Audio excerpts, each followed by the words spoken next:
News Kerala പ്രധാന വാർത്തകളുമായി CK Nasar Kanhangad. കുവൈത്തിലെ തീപിടുത്തത്തിൽ മരിച്ച മലയാളികളുടെ മൃതദേഹങ്ങൾ വഹിച്ചുകൊണ്ടുള്ള വ്യോമസേനാ വിമാനം ഇന്ന് രാവിലെ 8:30 കൊച്ചി വിമാനത്താവളത്തിലെത്തി. 45 പേരിൽ 31 പേരുടെ മൃതദേഹങ്ങളാണ് നെടുമ്പാശ്ശേരിയിൽ എത്തിക്കുകയെന്നാണ് വിവരം. 23 മലയാളികളുടെയും 7 തമിഴ്നാട് സ്വദേശികളുടെയും 1 കർണാടക സ്വദേശിയുടെയും മൃതദേഹങ്ങളാണ് കൊച്ചിയിൽ കൊണ്ടുവരുന്നതെന്ന് നോർക്ക അധികൃതർ അറിയിച്ചു. മുംബൈയിൽ സ്ഥിര താമസക്കാരനായ കൊല്ലം കരുനാഗപ്പള്ളി സ്വദേശിയായ ഡെന്നി ബേബിയുടെ മൃതദേഹം മുംബൈയിലേക്ക് കൊണ്ടുപോകും. കൊച്ചിയിലെത്തിക്കുന്ന മൃതദേഹങ്ങൾ മുഖ്യമന്ത്രി പിണറായി വിജയനും മന്ത്രിമാരും ചേർന്ന് ഏറ്റുവാങ്ങും. മൃതദേഹങ്ങൾ വിമാനത്താവളത്തിലെത്തിയ ഉടൻ വീടുകളിലെത്തിക്കാൻ ആംബുലൻസ് സംസ്ഥാന സർക്കാർ സജ്ജീകരിച്ചിട്ടുണ്ട്.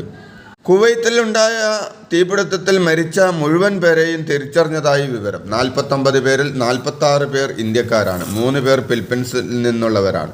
24 മലയാളികളുടെ